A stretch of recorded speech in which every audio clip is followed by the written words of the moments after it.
Bonjour à tous, j'espère que vous allez excellemment bien. Aujourd'hui, on se retrouve pour parler moto. On va faire le débrief du Grand Prix MotoGP. C'était le Grand Prix d'Émilie-Romagne, celui-là.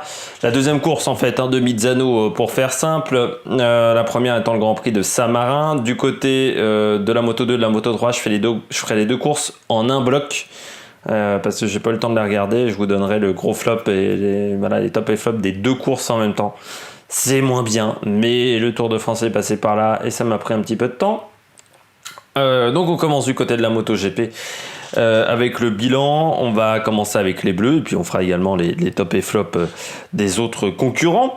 Je commence avec Fabio Quartararo. J'ai décidé de mettre un plus pour Fabio. Ça a été un week-end, j'ai l'impression, un peu moins difficile. La course déjà, le dimanche, a été un peu moins difficile.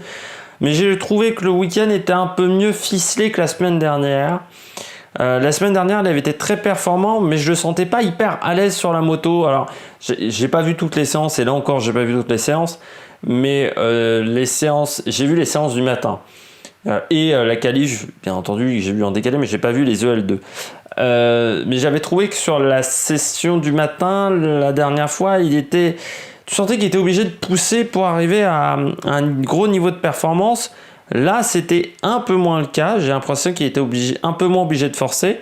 Malgré tout, il y a des données qui sont assez drôles. C'était sa moto la moins rapide, mais même assez derrière Franco Morbidelli. Donc, il a une boîte de vitesse, des rapports ultra courts. Après, sur sa pénalité en fin de Grand Prix, je trouve pas ça normal qu'on lui ait rien mis sur le tableau de bord. Alors on nous a fait chier, ça fait depuis deux courses qu'on nous fait chier avec les discussions radio, donc il y a des tests qui sont effectués, qui pour moi n'auront aucun intérêt en MotoGP, parce qu'en MotoGP c'est pas la F1. En termes de stratégie, c'est beaucoup moins technique. La stratégie en MotoGP, grosso modo t'attaques et puis t'essayes de gérer ton pneu. T'as pas besoin d'avoir un ingénieur pour sentir ça. Alors qu'en F1, comme t'as les arrêts au stand, c'est beaucoup plus technique. Autant je comprends que ça a un intérêt en endurance. Pour moi, les communications avec les ingénieurs, autant là, je considère que les informations sur le tableau de bord sont suffisantes. Pourquoi nous faire chier dans les retransmissions à foutre des communications radio? Les pilotes, on les comprendra pas parce que conduire une moto, c'est physique. Surtout, il n'y a jamais de repos, même en ligne droite, alors qu'en F1, on peut se détendre un peu en ligne droite. C'est pas le cas sur une moto. Même en ligne droite, t'es pas détendu. Et surtout, sur une course de 40 minutes, il n'y a pas d'intérêt. En termes de stratégie, c'est très faible. Très clairement, le pilote est totalement à même de savoir s'il doit gérer ses pneus ou pas. Et il y a le panotage. En F1, tu le vois pas, le panotage. Mais en moto tu le vois très bien, déjà parce que tu vas un peu moins vite, mais surtout t'as pas le halo devant toi, tu peux t'approcher beaucoup plus proche des panneaux.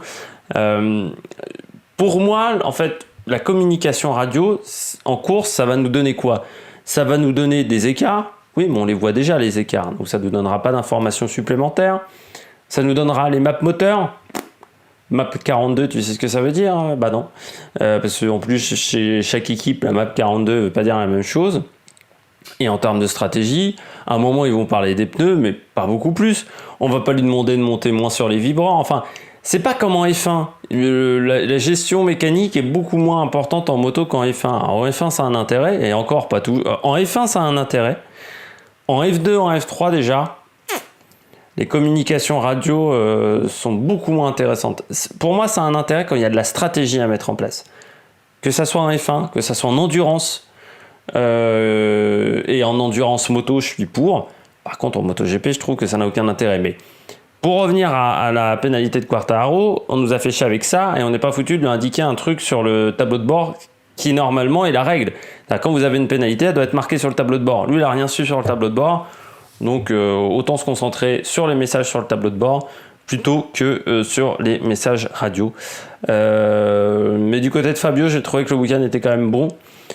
Il finit 4ème, il revient à 1 point de Dovizioso qui a eu un week-end pas exceptionnel. Dovizioso qui a du mal à faire fonctionner sa moto et je pense que ça va continuer parce que normalement c'est quand même un circuit qui leur réussit plutôt pas trop mal. Saint-Marin, et quand ils sont pas bien à Saint-Marin, ils sont quand même pas bien sur beaucoup de circuits. Après, Fabio, il y a encore beaucoup de travail. Tout n'est pas réglé. Mais voilà, il revient dans le jeu, au championnat. il prend pas de retard. Certes, il prend pas d'avance, mais il prend pas de retard. Vous voyez l'idée, donc c'est plutôt pas trop mal, je trouve, ce qu'il nous a fait comme course Fabio. Je continue avec Johan Zarco. Alors Johan Zarco, encore un week-end pas top. Bon, il ne tombe pas, il finit 11e. Mais le rythme n'était pas encore là pendant tout le week-end. Alors il passe pas en Q2. Donc ça, c'est encore déjà une mauvaise chose, avec un accident en fin de Q1 qui lui coûte cher parce qu'il était en avance sur son chrono. Mais voilà, il était moins à l'aise que sur d'autres pistes, que sur les pistes rapides. Là, c'est une piste un peu plus technique, Misano. Et quand on voit les performances de Bagnaia, c'est vrai que c'était peut-être pas le moment où il fallait être un peu moins bien. Heureusement, Bagnaia est tombé, ce qui n'a pas été son cas. Johan a encore montré des très très belles choses, mais lui qui avait la carte pour la deuxième moto Ducati officielle pour l'année prochaine à Brno et puis également du côté du Red Bull Ring, c'est un peu moins le cas là du côté de Misano. Donc il va falloir remédier à ça, retrouver de la performance. Il a dit qu'il avait compris beaucoup de choses pendant la course. J'espère que c'est vraiment le cas. J'espère que c'était pas juste de la communication, parce que des fois avec Zarco, il faut se méfier, il nous fait un petit peu un peu comme Sébastien Ogier en rallye, c'est-à-dire il sait bien employer la langue de bois, notre ami Zarco. Mais c'est vrai que j'aurais préféré une course un peu plus haut de sa part. J'aurais aimé qu'il fasse une course un peu meilleure. On passe aux coureurs au top, parce que je vais essayer que cette vidéo soit pas très longue, et comme j'ai fait beaucoup sur la radio en MotoGP, je pense que ça va être un petit peu long. Je commence par Viñales. Quand il part en tête, il arrive à faire des bons grands prix. Encore une fois, Viñales, le week-end dernier, il était déjà rapide, hein. Le problème, c'est qu'il a pris un très mauvais départ, comme souvent, et on sait très bien que c'est un coureur qui n'aime pas être en peloton, Viñales. Là, il prend un bon départ, derrière, il se fait un peu tasser par Bagnaia, mais de toute manière, même s'il avait fini deuxième derrière Bagnaia, je redis que c'était un bon Grand Prix. Il a de la chance, il finit devant encore Bagnaia. Lui aussi au championnat, il remonte, malgré pas mal d'erreurs. Viñales, c'est assez incroyable qu'il n'arrive pas à trouver de nouvelles solutions, vraiment sur cette phase de départ qui est très critique chez lui. C'est-à-dire que quand il est devant, il arrive à être performant. Quand il est derrière, c'est beaucoup plus complexe. Et c'est vrai que je suis... Des fois, on est un peu déçu quand même du travail qu'il effectue, Viñales.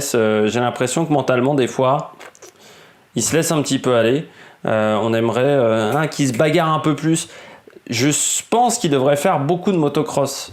C'est ce qui avait aidé Randy de Punier, le motocross, sur ses phases de départ, parce qu'il était un petit peu trop gentil. Là, il faudrait aussi qu'il fasse du motocross, parce que Randy de Punier, que ça soit en 250, regardez des anciennes courses de 250. En plus, maintenant, il y en a... Je sais plus sur quel... J'ai trouvé un site où... vous regarderez, ça se trouve assez facilement.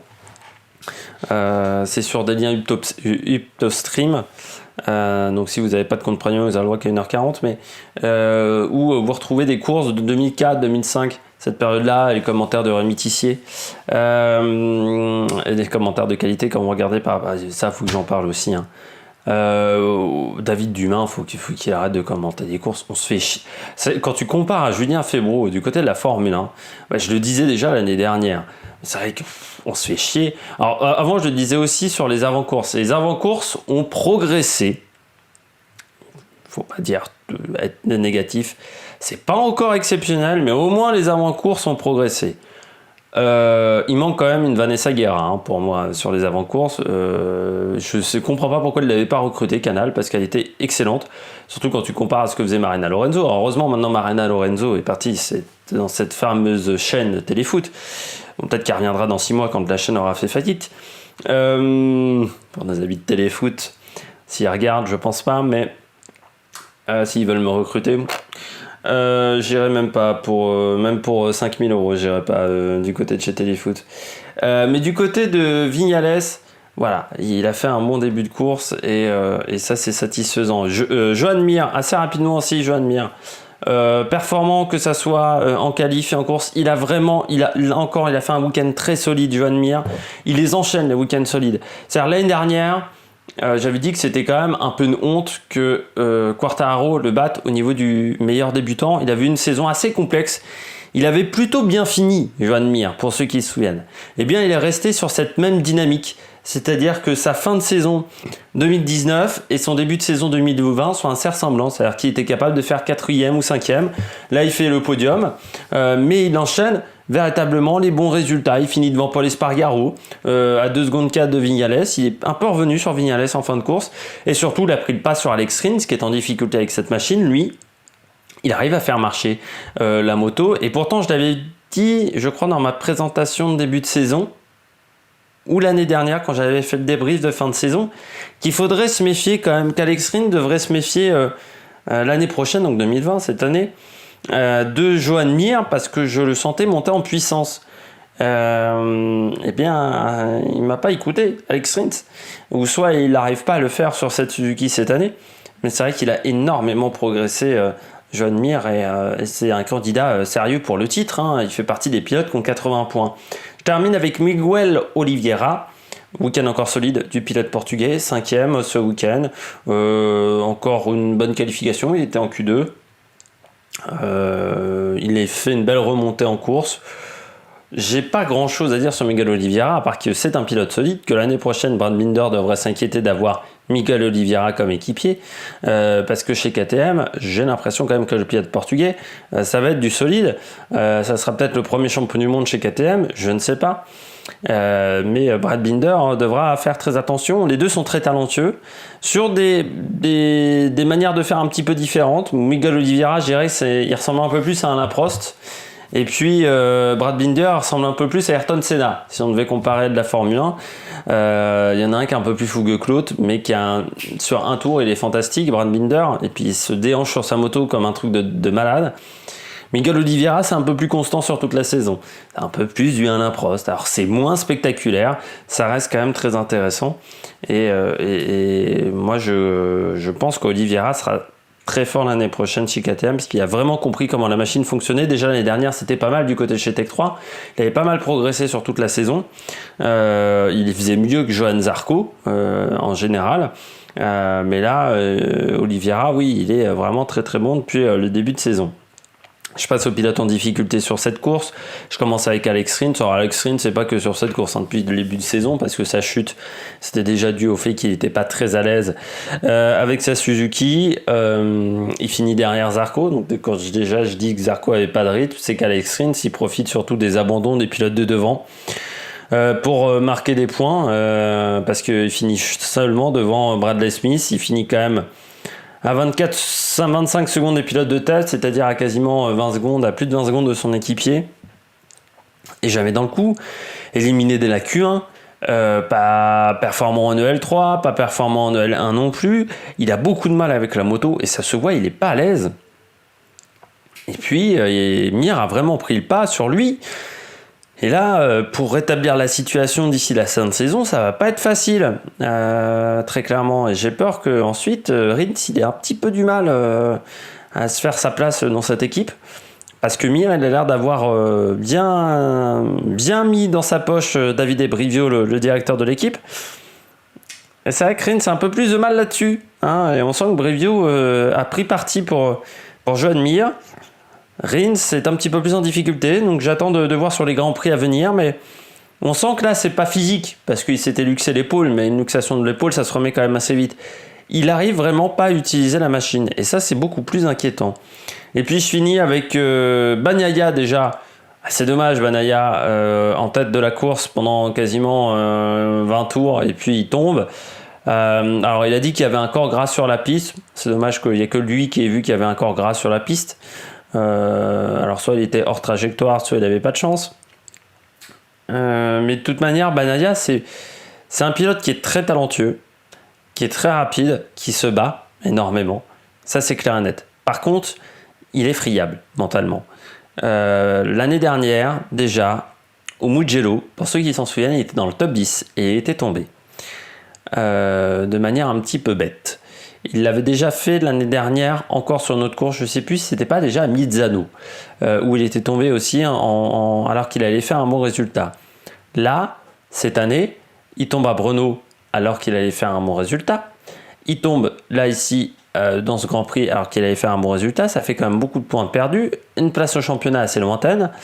Quand vous êtes en lutte face à Zarco, ça compte également le mental.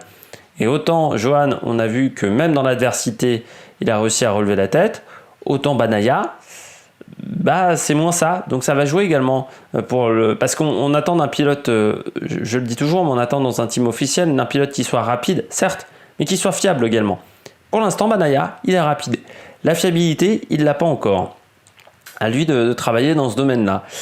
Et puis je termine avec Rossi. Rossi qui n'arrive plus à être constant depuis 3 ans. Alors je ne sais pas si c'est le fait d'être un peu plus âgé, mais c'est un pilote qui a beaucoup de mal à être constant. Là encore une fois, normalement vous êtes bien sur la première course à Misano, vous devez être bien sur la deuxième course. Et là, ça n'a pas vraiment marché comme il voulait. Dès les qualifs, tu le sens, il est un peu bougon. Et puis là, en course, il tombe très rapidement. Sans savoir vraiment pourquoi. Alors, est-ce que c'est la Yamaha? Parce que Morbidelli, pareil, hein, il ne fait pas un bon résultat. Ou est-ce que c'est plutôt le fait que il ait du mal à être rapide? Même lui le dit, aujourd'hui, je ne peux pas jouer le titre. Je ne suis pas assez rapide. Il l'a dit dans la presse italienne. Je ne suis pas assez rapide pour jouer le titre. Donc, alors pourtant, le titre, là, il n'est pas perdu parce que le leader du championnat, il a 83 points. Mais je sens qu'il a l'impression qu'il ne se sent pas en capacité de jouer le titre. Et c'est vrai qu'il y a un problème de constance. Peut-être qu'il est obligé de prendre énormément de risques pour aller vite, ce qui n'était pas le cas quand il jouait ses titres de champion du monde en MotoGP ou en 500. Mais là, j'ai l'impression que pour être performant, il est obligé de prendre beaucoup de risques. Et il a du mal à être constant d'une course à l'autre. Ça fait un petit peu le yo-yo, c'est un petit peu dommageable. On passe au classement. Pilote, Dovizioso en tête avec 1 point d'avance sur Fabio Quartararo et Viñales. Joan Mir est à 4 points de Dovizioso. Morbidelli est à 20 points. Miller également à 20 points de Dovizioso. 21 points pour Nakagami. Miguel Oliveira n'est qu'à 25 points. Donc c'est rien. Valentino Rossi est à 26 points. Paul Espargaro est à 27 points. On retrouve ensuite Johan Zarco 13e avec 36 points, le deuxième français. Il est devant Petrucci et Banaya. Il faut quand même le signaler. Et puis du côté de chez Honda, on retrouve beaucoup de pilotes Honda dans les dernières positions du classement, car dans le top 10, un seul pilote Honda est présent, c'est Nakagami. Autant vous dire que l'équipe japonaise fait un peu la soupe à la grimace. De toute manière, on va passer au classement par équipe. Et là, vous allez voir vraiment le constat d'échec avec Petronas en tête avec 147 points, 6 points d'avance sur Yamaha, le team officiel. On retrouve ensuite Suzuki, puis Ducati, le team officiel KTM, Pramac, Tech 3, le team LCR simplement 8e de ce classement devant Avintia. On retrouve ensuite Aprilia et le team officiel Honda. Bon dernier de ce classement par équipe. J'espère que vous avez aimé cette vidéo. Si vous avez aimé cette vidéo, n'hésitez pas à mettre un pouce bleu, n'hésitez pas à vous abonner à la chaîne, n'hésitez pas à réagir dans les commentaires, et puis nous on se retrouve pour de nouvelles aventures sur l'Amérique Production. Ciao ciao.